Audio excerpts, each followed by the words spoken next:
This rustic one-pot spicy sausage and rigatoni recipe punches several classes above its weight. It simultaneously reminds me of lasagna, vodka sauce, and pepperoni pizza. It's a little bit spicy while being perfectly creamy and very comforting. And it's equally at home on a weeknight or at a fancy dinner party with your friends. To make this thing, I'm gonna get started by preheating my oven to about 425 degrees Fahrenheit. Then I'm gonna preheat a large Dutch oven over medium-high heat. My Dutch oven here holds about 7 quarts, but the recipe makes about 5 quarts of food, so you need a pot that's somewhere in that range. Step 1 is gonna be adding a long squeezer of olive oil into the Dutch oven. Then I'm gonna add in 1.5 pounds of spicy Italian sausage.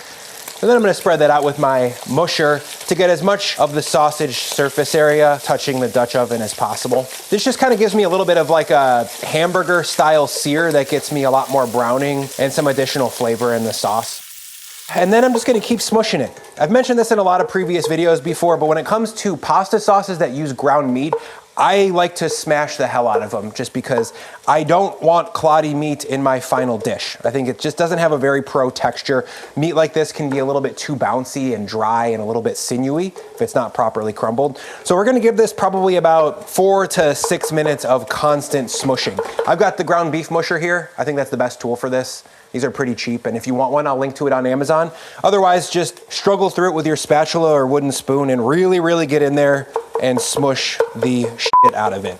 Also, if you don't eat pork, which is actually quite a few people, you could sub in a spicy Italian chicken sausage, or here's a thought. I've got an Italian sausage recipe in my tavern style pizza video. I use pork for that, but you could sub in ground beef. It's basically just fennel, some herbs and spices, some red wine vinegar. And if you mix it up and cook it exactly like this, you're gonna have a pretty similar result. You're just gonna be using beef instead of pork. And it honestly will probably taste pretty good. Okay, at this point, we're almost there. I've got this pretty far smushed down, but I'm just gonna keep going. You can see I've got a clod there, a clod there, a clod there. Anywhere you see a clod, smush a clod. Also, if your pan is getting a little bit hot during this phase, don't hesitate to add a little bit of water to deglaze it, just because stuff like this right here can start to get away from you, and you don't wanna burn it. Medium to medium high is probably the best temperature for this. If you're going too fast, it's gonna be hard to get the sausage crumbled down as far as you want before it starts to take on really deep browning that's gonna end up drying out the sausage. Ooh, baby. This is looking really good now. I always just feel like there's a little bit more smushing I can do though. There's always a little more smush. And after about 4 to 5 minutes of nearly constant smushing, you can see that the Italian sausage has taken on a really nice sear. We've got some browning here and there, and we've rendered out most of that flavorful pork fat.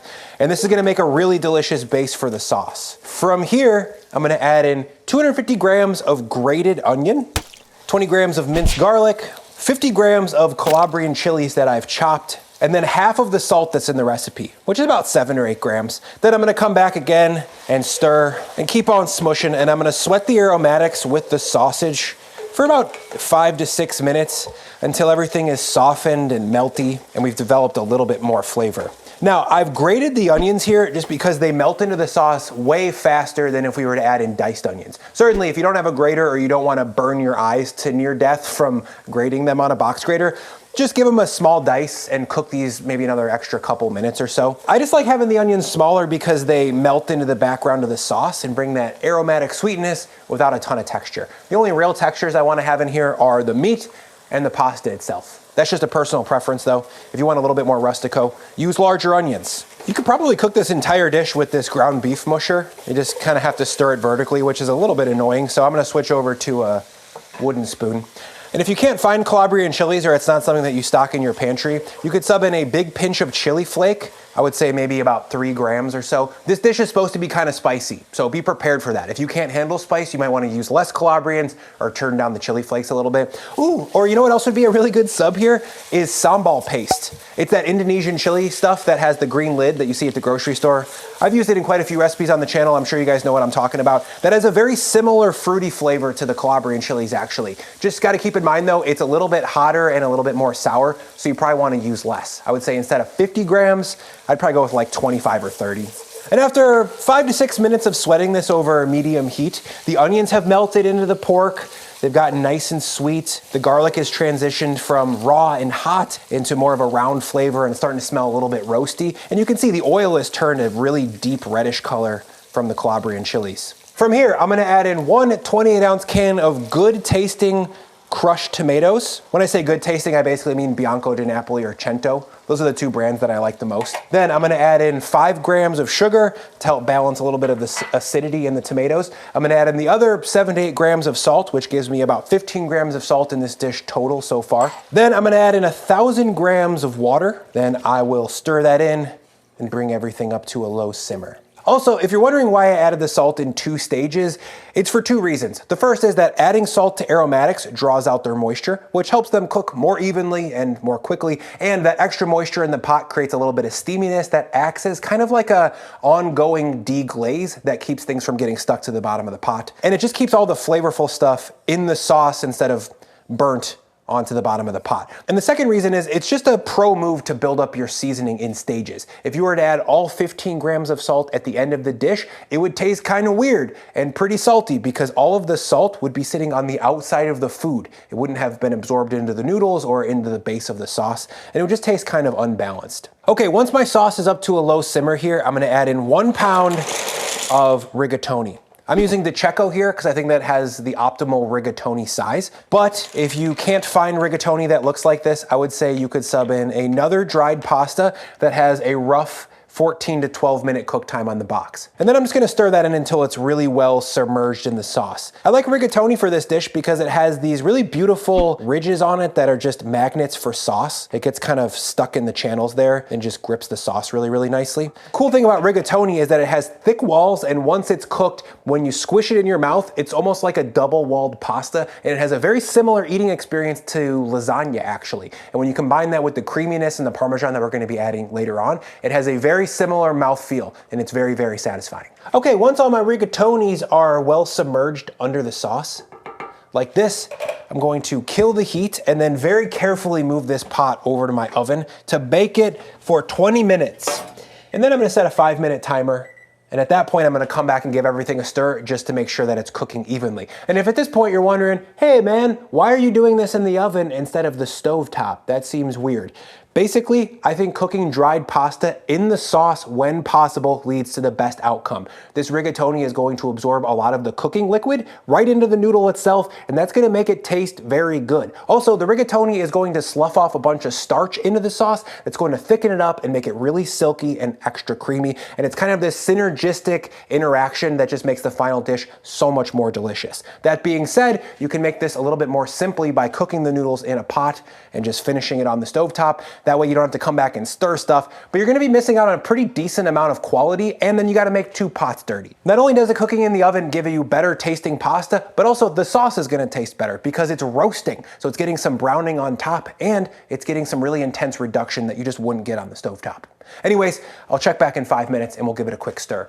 While that cooks, I quickly want to thank Wild Grain for sponsoring this bid. Wild Grain is a subscription box that sends fresh breads, pastries, and pastas directly to your door. And honestly, it is a really good option for home cooks, including myself. For being honest, making breads and pastries at home from scratch is fun and rewarding, and the results are usually very, very good, but it's a lot of work and it takes up a lot of time. For most home cooks, throwing something directly from the freezer into the oven of very high quality is gonna be the ideal option. The thing that I like about their products in particular is that they don't use preservatives, they use very basic ingredients, everything is slow fermented, and everything bakes in 25 minutes or less. In this week's box, I got cinnamon raisin English muffins, ham and cheese foldovers, which are particularly sick, blueberry lemon donuts, croissants, and a big loaf of crusty sourdough bread. Ooh, and they also threw in some French cultured truffle butter.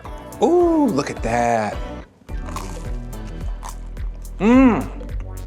Truffly. The other thing that I really like about this brand is that the boxes are very customizable and you can basically put anything you want into your own box. They also have vegan, gluten-free, and high protein options, so it's very versatile. This loaf right here that I've been showing off is actually a gluten-free loaf, and it's one of Lauren's all-time favorite things, I think ever, period. She doesn't get to eat stuff like this, and this is very legitimately high quality bread. Right now, if you click the link in my description and use code Brian at checkout, you'll get 30 bucks off your first box, plus free croissants for life. What? I know you guys want to have a crusty loaf of sourdough bread next to this rigatoni, and the easiest way to do that is probably Wild Grain. Okay, back to the pasta. All right, I'm gonna throw 5 more minutes on my timer, and then I'm gonna come back and pull this out real quick. And then just give it enough stirring to make sure that no pasta is getting stuck to the bottom and it's more or less evenly suspended in the sauce. After I've got it stirred up and the bottom scraped, I'm just gonna come back with the backside of my spoon and try and get this evenly submerged one more time. Door gets closed, we'll check back in 5. And at the 10-minute mark, we're gonna repeat the pull out and stir maneuver. Again, we're just gonna scrape the bottom to make sure no starchy noodles are getting stuck up. Then press the noodles into the sauce the best we can. But as they absorb the sauce, they're gonna be less and less submerged. That's okay. Just at this point, do your best to make sure that no noodles are completely sticking out and naked. And that looks good. Back in, door closed, 5 more minutes. And after 15 minutes, I'm gonna do one last stir. Ooh. As you can see, the noodles have absorbed a lot of sauce at this point, and we've taken on a lot of roasty color on top. I can't stress how important that is to making this dish taste better. Again, this is totally possible to do on the stovetop, and it's a little bit maybe easier, but you're losing a lot of flavor. One last little slather just to get as much under the sauce as I can, but at this point we're not gonna get 100% submersion. That's okay. We'll slide it back in, and then in 5 minutes we'll pull it out and check for tenderness. And after 20 minutes of baking, it's time to check the pasta for doneness. Ooh, man, that smells so good. You pick up on the fennel flavor from the sausage throughout the entire dish. It's really, really nice. Okay, so now I'm just gonna give it a quick little taste. Guys, this is the most dangerous part of this entire recipe. Ooh, you got spicy pasta sauce that is nuclear hot, and there's a bunch of sauce stuck in the noodle too, so when I bite this, it's gonna go into the back of my throat. Oh God.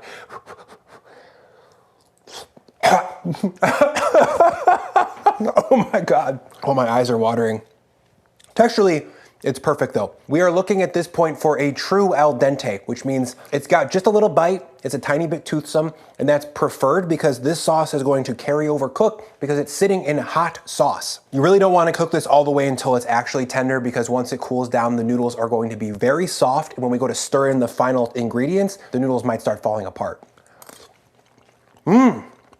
Tastes good as hell though. Also, if after 20 minutes your pasta isn't perfectly cooked like mine is, and maybe it's toothsome and sitting in some loose pasta sauce, throw it back in the oven for 3 more minutes or so. Or if it's absorbed all of its liquid, but it's still a little bit toothy, add in maybe 100 to 150 grams more water, stir it in, back into the oven for another 3 to 5 minutes, and you should be totally good to go. Now to finish this dish, I'm gonna add 100 grams of heavy cream, 50 grams of grated Parmesan cheese. This is the good stuff, by the way. 24-month aged Parm that's been grated into a nice gravelly texture. Now it is like 2 times the price of the dusty stuff you can buy in the plastic container at the grocery store, but I think it's pretty worth it.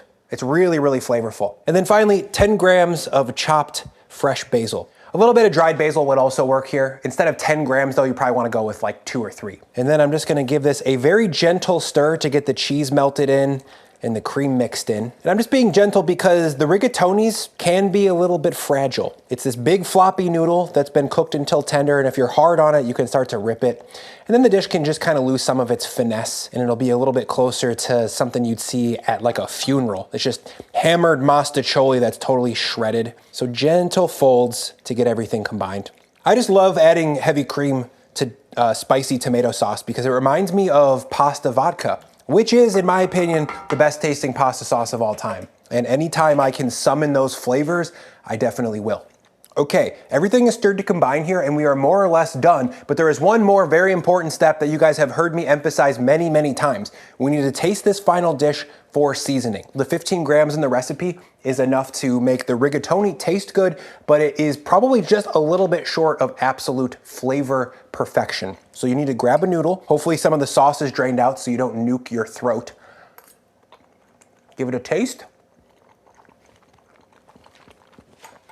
And I think we're good, but we're at like 92% seasoned. So I'm gonna give this a soft little 2 or 3 finger pinch of salt, and then again, gently fold that in to preserve the texture of the rigatones. And then from here, it's not quite time to serve. At this point, We want to give this about 10 to 15 minutes to set up and cool down. Not only is this nuclear hot and will burn your mouth if you serve it right away, but the sauce is still just a little bit loose, and in my preference, when you have big chunky noodles like this, the sauce really needs to grip the pasta. Think like baked ziti or lasagna. It needs to be a cohesive unit. So if we give this 10 minutes or so, it's going to suck up that sauce, and it's gonna come together into something that tastes a lot better and is also not going to burn your mouth and send you to the emergency room. So we'll check back in 10 minutes. And after 10 minutes, when I check back, you can see that this pasta soaked it all up. Oh my gosh, dude. It's even making the sound that like a really well sauced pasta should make. You guys gotta hear this. It's like, can you hear that? Yeah. Get your kids out of the room. That's what a nice pasta sounds like. Ooh, ooh. Oh no, I got sauce on the mic. Ew. Now to plate this up, I'm gonna pile some of these perfectly cooked Tonys into a low bowl. And if you can, make sure to get some sauce only from the sides and edges and throw that right on top so it's extra meaty. Ooh, that looks perfect. Then I'm gonna give this a shower of that gravelly 24-month Parmesan cheese. Don't be shy with this. Then a few cranks of fresh cracked black pepper. To drive home the spice, I always like to add just a couple of chili flakes. Not only does it make it look cool, but it gives you a couple of very spicy bites right up front, and it kind of reminds you what this entire dish is about. And then finally, just a little drizzle of olive oil to add just a bit more fat and a bit more luxury. Just look at this.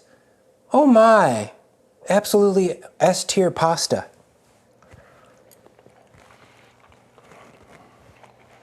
Mmm. First of all, cooking the noodles in the sauce completely changes the experience. Not only is the texture amazing in a way that just it wouldn't be if they were cooked in water, the sauce itself has this creamy silkiness, and the entire dish is so cohesive. It just makes sense.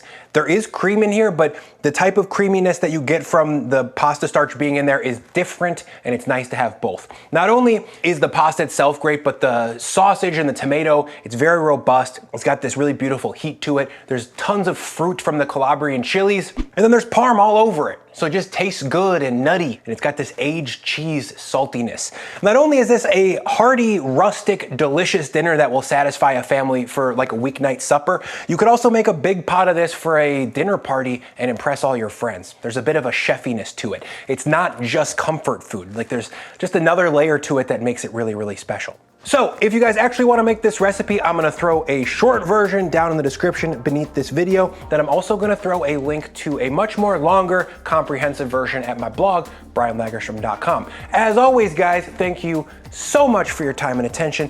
Thank you for sticking around to the end of the video, and I'll see you next time.